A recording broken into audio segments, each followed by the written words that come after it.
Guys, welcome sa ating channel guys. Ayan, titignan natin itong nakuha ng ating ka-TH na isang Saki Battle o isang color blue na bote po guys na nakuha niya sa ilalim ng kanyang hukay o sa kanyang pinaghukayan guys. Ayan, continue watching lang guys at i-explain ko sa inyo at kung paano at kung anong meaning nito guys o anong kahulugan nito guys nitong mga bote na nakita sa ilalim po ng treasure site. Ayan, continue watching lang po.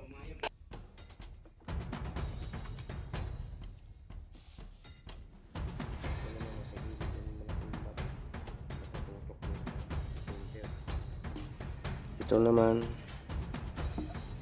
bato naman maliliit, nakapaikot, formang heart. Ito nakahiga papunta doon sa may parang agila na walang ulo, nakapatong sa malaking bato. So ito po yan guys. According dito po sa Yamashita Dream Book, titignan natin yung kaniyang Saki Battle kung ano yung mga kahulugan nito guys. Ayan, ito po yung illustration ng hukay. Ayan, ito po sa good example po ito dahil ito recovery already or already recovered na. So ganito po yun guys. Yung Saki Battle kasi yung bote ng alak ay nabaon po siya dito sa basahin po natin siya. Saki Battle po siya. So ayan, ito po yung kaniyang pinadala o pinakita sa atin sa video. Tapos dito number 1, ang deep po niya ay 5 to 7 feet. Ito matatagpuan o makikita. Yan guys. So ibig sabihin meron pang continuation yan. Sabi nga niya doon sa nitong ating video guys, sabi niya nakapatong daw ito sa malaking bato. Tignan niyo naman dito sa illustration, may mga batuhan na malalaking bato sa ilalim. So ibig sabihin exact po o tama po yung kaniyang pagkakakita nitong Saki Battle. Kaya lang nalilito siya dahil tumbada po siya. Nakatumba po itong bote. Sabi niya nakaharap daw sa bato na parang agila na walang ulo. Sabi nga niya, di ba? Pero mali po 'yun. Nakahigaman o nakatayo 'yan. Wala pong kwenta kung nakahiga. Ay ibig sabihin po niyan talagang confirmation 'yan na totoo yung treasure site niya, na talagang positive sa ilalim. Kaya lang nalilito nga siya. Dito sa illustration, marami ng mga bato dito na malalaki. So, siyempre, pahirap na siya hanggang pailalim. So, tandaan lang po natin guys, ang lalim po ng object o yung target natin dito sa number 3, ayan po, ang lalim po ay 15 to 25 feet. Nandoon po sa ilalim ng malaking bato yung treasure at dito sa may gilid. Depende po, pag itong bato makikita mo sa ilalim na meron siyang butas sa itaas, ibig sabihin nasa ilalim. Pag ang butas naman nasa gilid, ibig sabihin nasa kabila po ng gilid. Ayan po. Yan. So titignan natin itong large boulder o malaking bato with holes either on the top or on the side indicating treasure deposit. Ayan po yung illustration niya. Kung saan po daw yung butas, nandoon po yung treasure. So, yun po guys.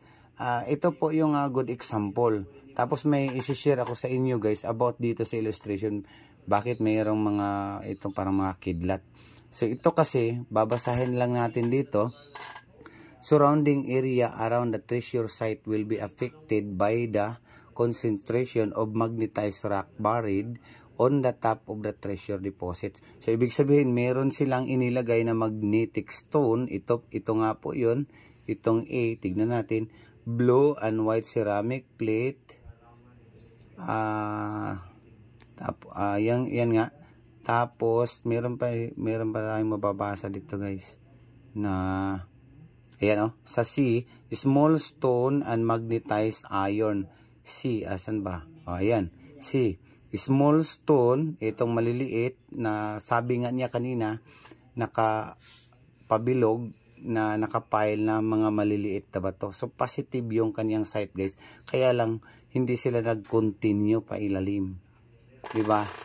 Kasi sinusundan nila yung ano guys yung turo nga ng bote na tumbada, sabi niya nakaharap doon sa may ulo na sabi niya ulo ng agila. Di ba? So talagang malilito. Hindi niya makukuha guys yung kanyang treasure dahil nga nililito siya. Dahil sinusundan niya yung ulo ng bote kung saan nakaturo daw, sabi niya. So ganito lang guys, dapat continue siya pailalim hanggang ma-reach niya yung object, di ba? So marami pa pong explanation dito guys. Ang sabi nga dito, as the hole is open to the air, the naturally magnetized rock will increase the magnetic field around the hole and will give false detection reading when you are trying to locate the buried target underneath. So ito yung tinatawag na decoy guys, yung magnetite, asa na yun? Ayan, yung magnetite rock, ayan, magnetized iron, yan po yung decoy guys na sinasabi. Kasi pag i-detect mo daw dito, kahit yung compass mo pagamitin dito guys, ay ilalayo ka niya at ilalayo ka sa target. Yan po ang ibig sabihin yan. Ito ang hindi naiintindihan ng ibang ibang treasure hunter di ba?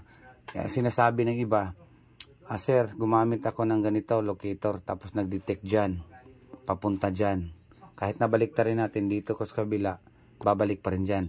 Pero nung hinukay namin yan, yung open the air na nga, open to the air, the hole is open to the air, yung butas pag nabuksan na, naka-open air na siya, naturally magnetized rock will increase the magnetic field around the hole. So mag-i-increase po yung kanyang magnetic field. So itutulak naman niya yung detector palabas. So ibig sabihin, yung iba mawala na ng gana sa paghuhukay dahil wala na pong detection. So hindi po yun ang basihan. Kailangan po continue digging pag mayroon ka nakikitang sake battle, white ceramic or magnetite stone.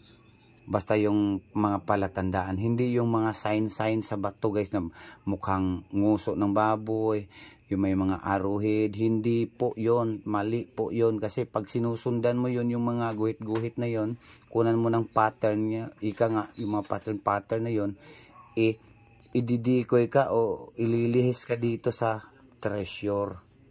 Ayan, marami pa pong explanation yan, kaya lang ito lang in-explain ko kasi yung sake battle na nakuha ng ating katiits, di ba? Ayan po, so tandaan lang po, pag mayroon kayo nakuhang bote o ceramic, ibig sabihin continue, pababa lang po yan hanggang makakita kayo guys ng color red at green. So ang ibig sabihin naman nito, bola na color red at green. So nandito po siya sa D. So hanapin natin green and red balls or colored wood markers, o di ba? So malapit na po 'yan pagka meron ka nakitang ganyan. So yan lang muna guys ang i-discuss ko ngayon guys. Please like and share para po continue. Magbibigay pa po ako ng mga information about po sa paggamit ng mga magnetic field detectors or locator. Marami pa po tayong i-discuss. Ayan. Thank you so much for watching guys.